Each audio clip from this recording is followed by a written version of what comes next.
Right now on Hoosier News Source, we tell you how to stay safe during the Little 500.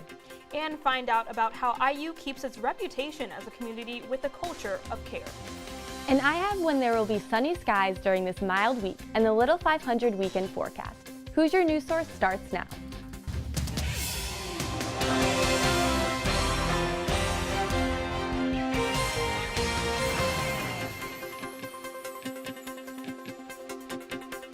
Hello and welcome to this week's episode of Hoosier News Source. I'm Sophia Grimsgard. And I'm Alex Eady.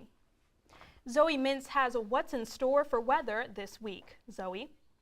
Thanks, Alex. We are finally beginning to see some calmer weather this week here in the Midwest, warming up just in time for this weekend for the Little 500 bike races. Thursday, 54 degrees, mostly sunny, only a 10% chance of precipitation, so most likely no rain. On Thursday, Friday, beautiful 59 degrees, mostly sunny, also no chance of rain. For the women's Little 500 race on Friday at 4 o'clock, it will be in the mid-50s, but a beautiful day altogether. Saturday, 60 degrees, beautiful, mostly sunny, only a 10% chance of rain. And we are going to see the nicest day on the week for Saturday and the men's Little 500 bike race. Waking up on Saturday, 10 a.m., 43 degrees, no chance of rain, a little chilly, but by the time we reach 2 o'clock, time for the bike race, 58 degrees. We may see a few clouds in the sky, but nothing to block this beautiful day. And by 6 p.m., maybe going out to celebrate after the bike race, beautiful 59 degrees and no chance of rain. So altogether, should be a beautiful week. Wednesday, there is a small chance of showers at the nighttime, bringing down the temperatures for Thursday. Thursday, 54 degrees, and then we see the beautiful weekend into Friday and Saturday, 60 degrees and mostly sunny. Sunday, it will be a little bit chillier, 60 degrees and cloudy. Then into Monday and Tuesday, 65 and 68, looking very bright and hopeful for next week. So temperatures should be warming up into the next week, and we expect to see the beginning of a real beautiful start to spring. Alex, Sophia, back to you. The Little 500 is known as the last big event at IU every year. The warmth, the fun, and the race, but IUPD has some safety tips for students as the week begins. Tips include keeping an eye on your friends, knowing where exits are in venues, and being mindful of your surroundings. Bloomington grows by thousands during the Little 500, and IU encourages Hoosiers to be on the lookout. You may have seen members of Culture of Care talking to students around campus recently. Last week was Culture of Care Week, an annual event designed to educate students about drug and alcohol abuse, sexual assault, and mental health. Every day, the group offered multiple events around campus. Events included a balloon release, a poetry slam, and a panel on the Me Too movement. Culture of Care Week takes place right before the week of Little 500, which the organization says is no coincidence. It's definitely intentional that Culture of Care Week is right before Little 5. A lot of incidents happen on campus during Little 5, and we figured that it's better to be proactive and preventative. Culture of Care will continue to offer programming throughout the year to promote a healthy lifestyle. IU puts in a lot of effort into attracting the best students from around the nation. The university enrolled a record amount of freshmen in the fall. So we sent Laramie Sanyan to see what IU is offering prospective students this fall. We're just kind of gathering chill. Prospective IU students enter the doors of Franklin Hall 3 days a week. They're met by student ambassadors like IU junior Sarah Sigmund. She says they come with hopes of being informed and seeing what IU has to offer. We have a lot of great facilities here, a lot of great technology that I feel like we're ahead of the curve with a lot of other schools and a lot of other places. Welcome to Franklin Hall. Prospects come from all around the nation, from New York all the way to California. Henry Markin is from the San Francisco Bay Area. I've always kind of been a fan of Indiana, basketball, football, fix it. Markin says he had a specific criteria he established with his college counselor. I don't want to be narrowed down to any one specific major. I'm a pretty indecisive kid. I don't know what I want to do. I have an idea. I know what I like to do, but I don't know what I do for the rest of my life. And I was hoping a school like Indiana would help me out. Meet Leah Taylor, someone that knows a thing or two about recruitment. Taylor says a lot of IU prospects are overwhelmed by the 40,000 students on the Bloomington campus. That's why smaller tours and smaller schools like the media school are really helpful. They provide students with all the resources IU has to offer, but limits their exposure to just 2,000 undergrads. A great thing about the media school is that it's sort of like a small home away from home. So it sort of gives you all of these resources of this huge university, but it also makes it feel a little more intimate. As an alumna, Taylor says she knows how beneficial time at IU can be. You can get in touch with the Office of Admissions to find out more about prospective IU students by visiting their website. Coming up, we give you an inside look at how the Hoosiers did in sports this week. Plus, we'll tell you what's going on around the world. These stories and more coming up. Stay with us.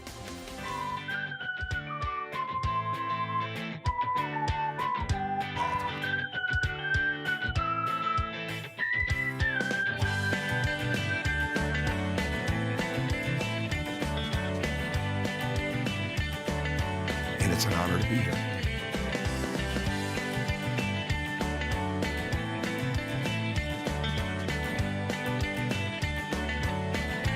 After suffering a season-ending injury in late March,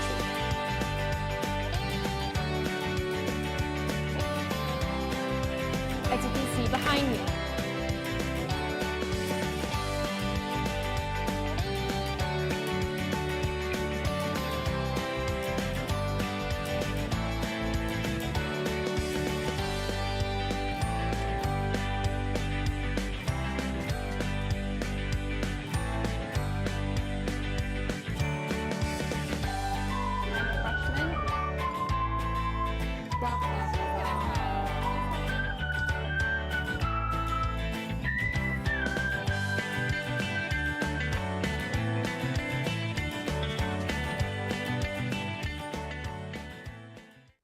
Welcome back to Hoosier News Source. And now Courtney Sisk has what the latest lowdown is in the world news. Courtney?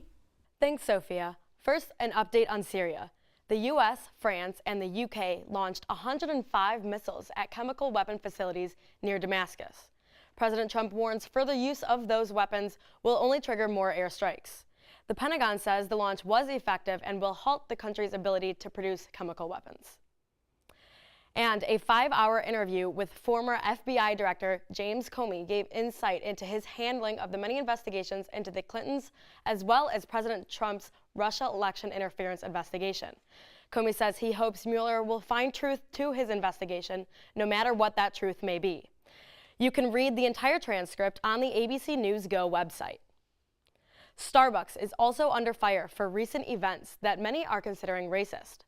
A customer took this video of police officers arresting 2 black men at a Starbucks in Philadelphia after the store manager called them.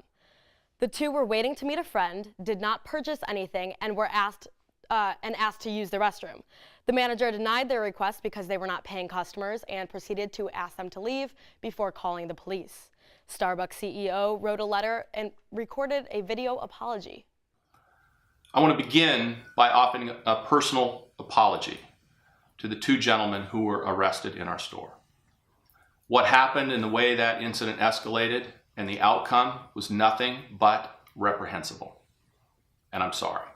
Johnson takes full responsibility for the incident and says that the local practice of that particular Starbucks is to ask anyone who is not a customer to leave, which would be followed by a call to the police if the situation became violent. This one did not. The company is set to close 8,000 U.S. stores for 1 day to conduct a racial biased training session. That's all for this week in World News. Sophia, Alex, back to you. The Hoosiers were back in action in sports this weekend. IUS TV sports reporter Joe Cantor joins us with the updates. Joe? Thanks, guys. While the weather might not show it right now, baseball season is back in full swing, and the Indiana Hoosiers baseball squad is all the way up to number 8 ranked team in the country. They've won 5 games in a row, taking the last 2 from Purdue, beating Indiana State, and then sweeping the Northwestern Wildcats behind 3 RBI performances by Logan Khalitha, Matt Gorski, and Logan Sowers. The Hoosiers punctuated their series by walloping Northwestern 22-1. They'll next be in action tonight at Victory Field when they take on Notre Dame. Switching diamonds now to the Hoosiers softball team, they continue to be red hot in Big Ten Conference play. The Hoosiers swept the Maryland Terrapins in College Park this past weekend. It was a huge hitting and pitching weekend for IU. They held Maryland below 3 runs every single game and scored at least 9 runs themselves. Tara Traynor picked up 2 big wins in the circle, and Bella Norton had a 4 RBI day. Indiana now sits at 10-2 in the conference. Well, IU football hosted its Cream and Crimson spring football game on Saturday. The game was closed to the public, but despite the weather, the players were not deterred. The running game was huge as Peyton Ramsey, Ricky Brookins, and Craig Nelson all recorded touchdowns on the ground. The defense also balled out, getting the opposing team off the field with regularity. When it was all said and done, Team Crimson was the winner, 37-28 over Team Cream. Well, guys, the weather's fantastic out. It's finally Little 500 weekend. Are you guys excited for the race? Yeah, it's going to be a great weekend. I'm so excited for the warm-up. Yeah, I'm ready to support the bikers. Yeah, best weekend in all of college sports. They say it for a reason. Oh, yeah, they do. Well, thanks, Joe. That's all we have for you this week. For more campus and local news, visit our website at iustv.com. And like us on social media. Like us on Facebook at IUSTV News and follow us on Twitter at IUSTV News. From all of us here at IUSTV, thanks for watching, and we'll see you next week.